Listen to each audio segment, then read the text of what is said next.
அதனால் பாரதிய ஜனதாவுடைய தாமரை சின்னத்தை ஒழிக்கணும். நீங்கள் பாருங்கள், இது தேர்தல் முடிஞ்சோன்னா வழக்கு போடுவேன். எனக்கு நீ பதில் சொல்லணும்.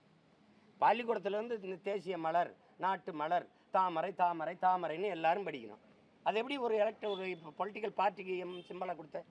ஒரு தேர்தலில் நிற்கிற கட்சிக்கு எப்படி அதை சிம்பலாக கொடுத்த? நான் கேட்டபோது மயில அது தேசிய பறவைன்னா, இது தேசிய மலர் எப்படி கொடுத்த? ஒன்று தேசிய மலராக இதை வை, சின்னத்தை எடு. இல்லை சின்னமாக அவருக்கு கொடு, தேசிய மலராக வேற வை. ரோஜா, மல்லிகை, கனகாம்பரம் ஏதோ ஒன்றை வை, காலிஃப்ளவரை கூட வை. ஆனால் நீ எடு. இது அநீதியா இல்லை? நீ ஏன் பேச மாட்டேங்கிறீங்க ஒருத்தரும்? ஒரு கட்சி பள்ளிக்கூடத்துக்கு நாட்டின் மலர், தேசிய மலர்னு சொல்லக்கூடிய மலரை எப்படி சின்னமாக தாங்கி நிற்குது? இதான் ஜனநாயகமா?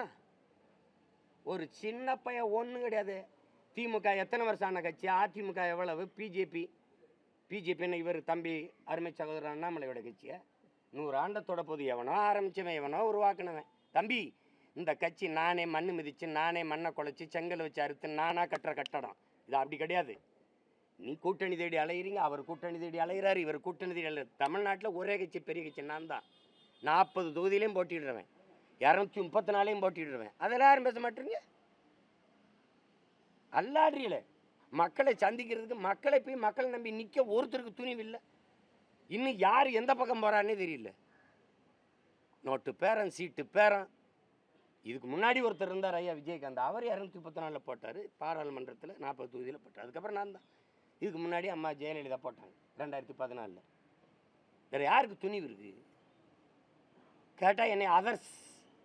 இவருக்கு 18, இவருக்கு 22, அவருக்கு 42, 38 விழுக்காடு இதர கட்சிகள். இதர கட்சி எவன்? என்ன என் பேரையும் என் கட்சி பேரையும் சொல்கிறதுக்கு அவ்வளவு தீண்டாமை இருக்குது உங்களுக்கு, அவ்வளவு வெறுப்பு இருக்குது. கேட்டா ஒருத்தரும் இல்லை, ஒரு நல்ல கட்சியே வரல, நல்ல அரசியலே வர விடணும்லையா? விடணும்ல. வந்து நிற்கிறான், சண்டை போடுறான், போராடுறான்னு. இந்த கட்சிகள் 3ஐயும் பாரு, தனிச்சு நிற்கிற ஒருத்தனையும் பாரு. நான் யார்? அண்ணாமலையா கட்சி ஆரம்பிச்சிருந்தா அவர் ஒரு தடவை சொல்லுங்க.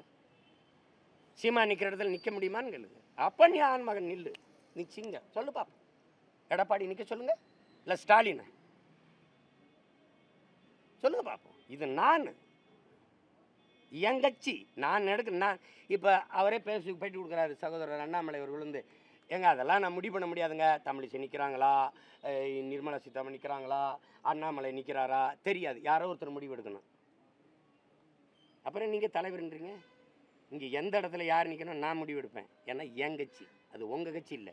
உங்கள் முதலாளி வேற எங்கேயும் இருக்காரு. நீங்கள் ஒரு மேனேஜர், தமிழ்நாட்டுக்கு ஒரு மேஸ்திரி. அதுக்குள்ள அது இதுன்னு சின்னத்தை எடுத்துட்டா எங்கள் ஊரில் சொல்லுவான், சீப்பை ஒழிச்சிட்டா கல்யாணம் நின்றுமான்னு. 5-6 தாலியை கட்டி விட்டுருவான் அவன். நாங்கள் அப்படிப்பட்ட ஆளுங்க. சின்னத்தை எடுத்துட்டா எடுத்துரு. எனக்கு எந்த கழுதை கொடுப்பியா, கத்திரிக்காய் வெண்டைக்காய் கொடுப்பியா, குண்டூசி கொடுப்பியா?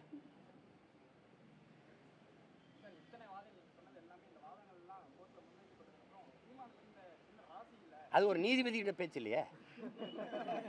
நான் சோசியம் கேட்டு வரலையே, நீதி கேட்டு தான் வந்திருக்கேன். தம்பி, அவரே ஒரு பார்ட்டியை, அவரே ஒருத்தராக சேர்த்துருக்கு அந்த வீர ரெட்டி.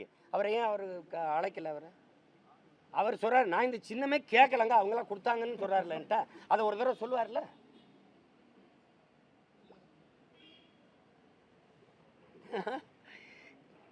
விவசாயி சின்னத்தில் இருக்கல, என் எண்ணத்தில் இருக்குது. உலகம் முழுமைக்கு அன்னத்தில் இருக்குது விவசாயி. நானே விவசாயி, நான் தான் சின்னம். இப்போ என்ன, ஏதோ ஒன்று நீங்கள் கொடுத்தானே தீரணும். ஆனால் நான் சண்டை போடுறேன், நீதிக்காக சண்டை போடுறேன். இந்த அநீதியை இனி இந்த தேர்தல் ஆணையம் செய்யக்கூடாது. ஒவ்வொருத்தருக்கு எடுத்து நீ யாருக்கு வேணாலும் எடுத்து கொடுப்பேன்னா இப்படி. இப்போ எங்கள் ஐயாவுக்கு பாமகவுக்கு மாம்பழ சின்னம் அது அங்கீகாரம் ரத்தாயிருச்சு. ஆனால் கேட்டவொடனே மாம்பழத்தை கொடுக்குறீங்க. அது அங்கீகாரம் இல்லாத கட்சி தானே. நானும் அங்கீகாரம் இல்லாத கட்சி, எனக்கு அதை கொடுத்துருக்கணும், முன்னுரிமை கொடுத்துருக்கணும். இல்லை நான் இல்லைன்னா தான் நீ அவருக்கு கொடுக்கணும். அவர் முதல்ல மனு கொடுத்துட்டாரு. முன்னாடி வந்தவனுக்குன்னா ஆட்சியாளர் உமார் என்ன சொல்கிறார், முதல்ல ஒருத்தன் வந்துட்டான்னா ஒரு கண்ணும் போச்சு, என் கண்ணை கெடுத்துட்டான்னா உடனே தீர்ப்பை சொல்லிடாதரா. அவன் யாரை கண்ணை கெடுத்தான்னு சொன்னானா அவன் வரும்போது அவனுக்கு 2 கண்ணும் கூட இல்லாமல் இருக்கலாமுங்கிறார். நீ முதல்ல கொடுத்தவனுக்கு எடுத்து கொடுத்துட்டா இப்போ வரைக்கும் பிச்சை எடுத்து லட்சக்கணக்கான சோறு வெட்டி வச்சுட்டு ஒட்டாமல் இருக்கவங்க சின்னம் இல்லாமல். இதெல்லாம் வஞ்சகம் இல்லையா ஜனநாயகத்தில்? ஒரு எளிய மகனை ஓட விட மாட்டீங்களே. நீங்கள் எல்லாம் கொளுத்த திமிரோடு பணத்தை கொண்டு அங்கங்கே வச்சுட்டாங்கிறீங்க. ஒரே ஆள் நானே வேட்பாளர் தேர்வு பண்ணணும், நானே எல்லாம் இது பண்ணணும், சின்னத்துக்கு சண்டை போடணும். ஏன் நீங்கள் கேட்டால் வீர மாதிரி வெறி சம்பம் வச்சுக்கிறதா ஆவி. வெறுங்கையோடு நிற்கிற என்னை கொள்றதுக்கு பீரங்கி தூக்கிட்டு வருது. அதான் பைத்தியக்காரத்தனம். என்ன சின்னம்னாலும் போடுவேன், எனக்கு ஒரு இது கிடையாது. ஆனால் நியாயம்னு ஒன்று இருக்குல்ல, பதில் சொல்லு, ஏன் கொடுத்தாயின்னு சொல்லு. முன்னாடி வந்துட்டான்னு சொல்கிறத நீங்கள் ஏற்கிறீங்களா? வந்தால் அந்த மனு வாங்கி வச்சுக்க. தேர்தலை அறிவிக்கிறதுக்கு முன்னாடி ஏன் அவனுக்கு சின்னம் கொடுத்தா? ஒரு கட்சிக்கு 3 சின்னம் எப்படி கொடுத்தாங்கன்னு கேள்வி உங்களுக்கு எழுதா இல்லையா? எப்படி கொடுத்த?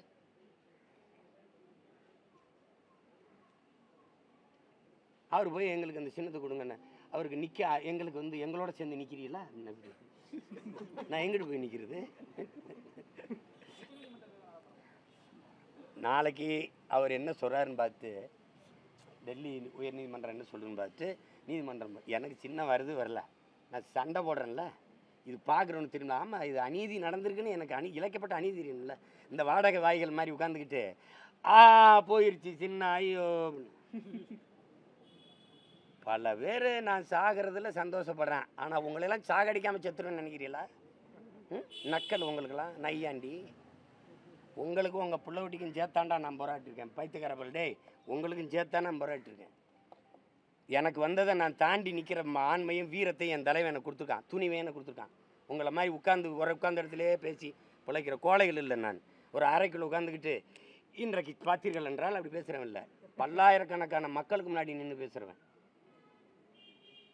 ஏதாவது சொல்கிறது சின்னம் போயிடுச்சுன்னா அவ்வளோதான் போய் படுத்துருவேன்.